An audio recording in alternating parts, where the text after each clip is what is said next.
नमस्कार बच्चों, आज मैं फिर आपके सामने परवीन डागर अपनी एक वीडियो के साथ आई हूँ।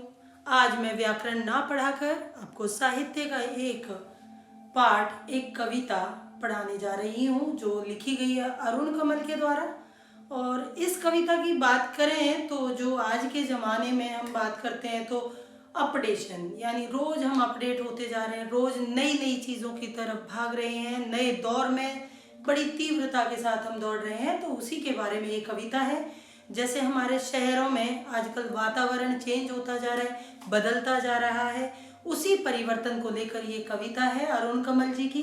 पहले थोड़ा सा हम अरुण कमल जी के बारे में जान लेते हैं। इनकी दो कविताएं हैं, हमारी कक्षा 9वीं में है, जो नए इलाके में और खुशबू रचते हैं हाथ। दोनों कविताएं बहुत अच्छी हैं, अगर समझें, उन्हें गहराई से सोचें तो बहुत सुंदर कविताएं हैं।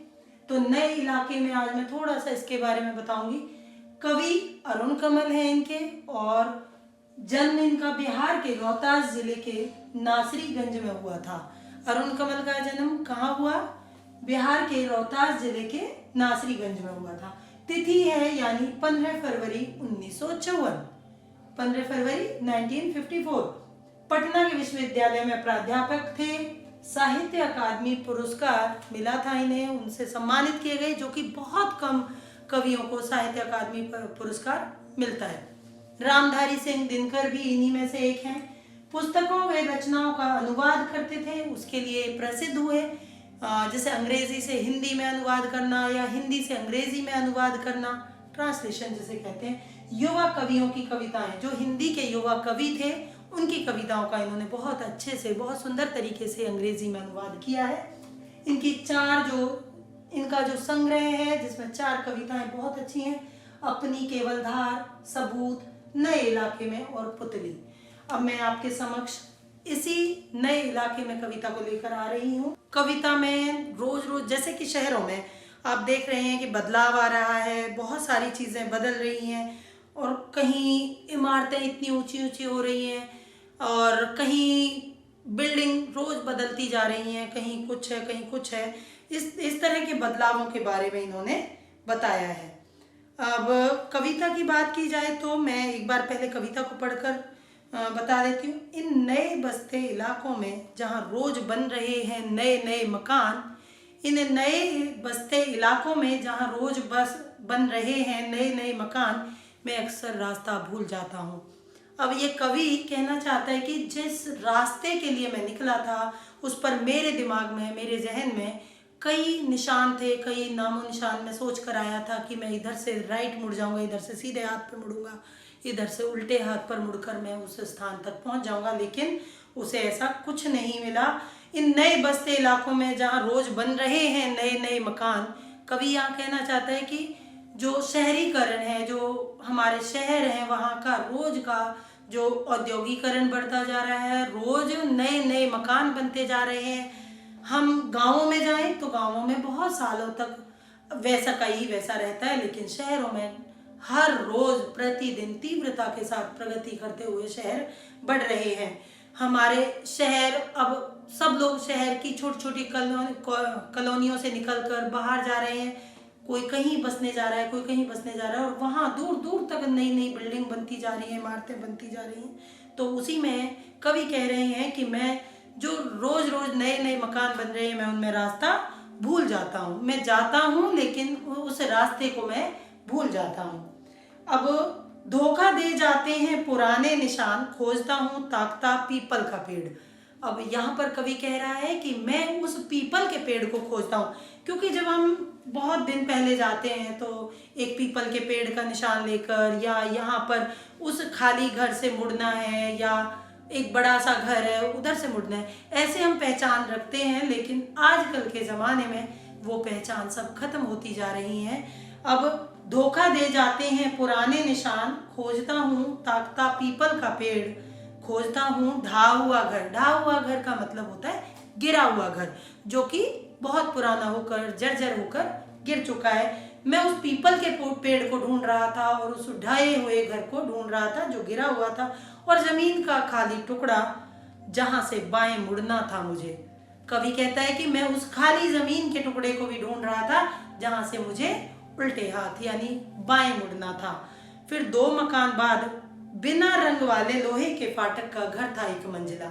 यानी वह सोच रहा था कि 2 मकान बाद उस जो खाली जगह थी उससे 2 मकान बाद एक बिना रंग वाले लोहे के फाटक का मतलब है लोहे का गेट, उस घर का लोहे का गेट था। जो घर 1 मंजिला था उस खाली जगह से 2 घर बाद एक घर था जो कि 1 मंजिला था और उस पर बिना रंग वाला फाटक था, बिना रंग वाला गेट था। लेकिन जब कभी वहां पहुंचता है तो वो सारे निशान उसे धोखा देते चले जाते हैं। वह उन चीजों को ढूंढता रह जाता है, उसे कहीं भी कुछ नहीं मिल रहा है। और मैं हर बार एक घर पीछे चल देता हूँ या 2 घर आगे ठकमकाता हूँ।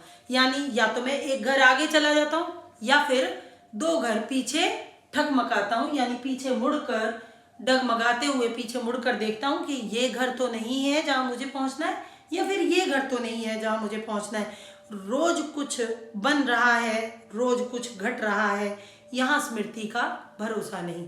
यहाँ पर अस्तित्व रोज कम हो रहे हैं, रोज बन रहे हैं और जो अपनी पुरानी यादों के साथ में आया था उनका कोई भरोसा नहीं रहा। यहाँ सब चीज नई बनती जा रही है, कुछ घटती जा रही है। घटने का मतलब ये है कि वहां से हटा दी जा रही है। उनके भरोसे मैं आया था, उन यादों के भरोसे मैं यहाँ आया था, लेकिन अब कुछ भी नहीं मिल रहा है। एक ही दिन में पुरानी पड़ जाती है दुनिया, जैसे वसंत का गया पतझड़ को लौटा हूँ।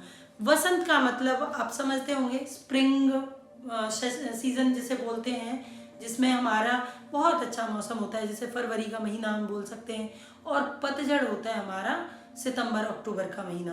तो 5-6 महीने बाद उसे ऐसा महसूस हो रहा है कि ये दुनिया इतनी जल्दी इतनी बदल जाएगी। उसे ऐसे लग रहा था कि जैसे वह 6 महीने में यहाँ आया है, एक पूरा सीजन निकल गया है तब वो यह यहाँ पर आया है। जैसे वैशाख का गया भादों को लौटा हूँ। अब कवि कह रहे हैं कि जैसे उसे ऐसे लग रहा है जैसे कि वह वैशाख का गया। वैशाख महीना होता है अप्रैल का, हमारे पंचांग कैलेंडर के हिसाब से वैशाख कब होता है? अप्रैल में। तो अप्रैल के हिसाब से गया है और अगस्त में जैसे लौटा हो, जुलाई अगस्त में।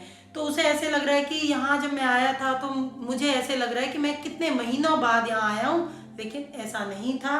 वो गया था अभी कुछ दिन पहले, लेकिन वापस लौट कर आया तो सारे नामो निशान, सारी पहचान, सारी यादें उसकी वहां से मिट चुकी थी। अब यही है उपाय कि हर दरवाजा खटखटाओ, यानी वह उस घर को नहीं पहचान पा रहा है जिस पे वो पहुंचना चाहता था। अपनी पैतृक जमीन पर लगा लो या किसी मित्र के यहाँ लगा लो या रिश्तेदार के यहाँ लगा लो, जहाँ वो पहुंचना चाहता था। उसके लिए अब उसे बस एक ही रास्ता दिखाई दे रहा है कि वह सोचता है कि अब मैं हर घर को खटखटा कर पूछता हूँ कि क्या यही है वो मकान, यही है वो घर। समय बहुत कम है तुम्हारे पास, आज चला पानी ढहा आ रहा आकाश। यानी शाम होने को है और आकाश जो है वो घिर रहा है, बादल काले होते जा रहे हैं और ऐसे लग रहा है जैसे पानी बरसने लगेगा। यानी मुझे जब बारिश का सा मौसम होते दिखा तो मुझे ऐसे लग रहा था कि अभी मेरे पास कम समय है, लेकिन मैं उस घर को पहचान नहीं पा रहा हूँ। और आ चला पानी ढहा आ रहा आकाश, शायद पुकार ले कोई पहचाना ऊपर से देखकर। अब उसे बस एक ही आशा रह गई थी कि कोई मुझे ऊपर से देखकर मेरा जाना पहचाना कोई मुझे बुला ले कि हाँ यही है तुम्हारी मंजिल, यहीं तुम्हें आना है। लेकिन ऐसा कुछ भी हो नहीं रहा था। और इसमें यहाँ पर बारिश की उपमा का इस्तेमाल किसी भी जाने अनजाने मुसीबत के लिए किया गया है। अगर मैं बारिश की बात कहूँ तो अंधेरा होने से, रात होने से या फिर किसी भी तरह की मुसीबत उसके ऊपर आ सकती थी, क्योंकि वह वहाँ ऐसे लग रहा था उसे जैसे कि वह अनजाने शहर में घूम रहा हो और उसके पास कोई वापस जाने का भी कोई रास्ता ना बचा हो। यहाँ पर कवि थोड़ा सा घबराया हुआ और संकोच में है कि रात ठहरने की कोई जगह वहाँ मिल जाए। तो हमारे शहरीकरण की बात की जाए तो शहरीकरण में ये हो रहा है कि आजकल तो बड़े बड़े मॉल, बड़े बड़े शोरूम सब बनते जा रहे हैं, पुरानी चीज़ों को तोड़ा जा रहा है, कहीं फ्लाईओवर बन रहे हैं, पुल बन रहे हैं, नई नई सड़कें। तो सब कुछ पुराना नए जैसा होता जा रहा है और ये हमारी प्रगति की तरफ इशारा करता है, हमारे देश हमारे राष्ट्र की तरक्की की तरफ इशारा करता है। लेकिन तरक्की के साथ हमें अपने युवाओं को मैं यही कहना चाहूँगी कि नैतिक मूल्यों को ना भूलें, नैतिक कर्तव्यों को ना भूलें और अपनी सही दिशा में चलें। धन्यवाद।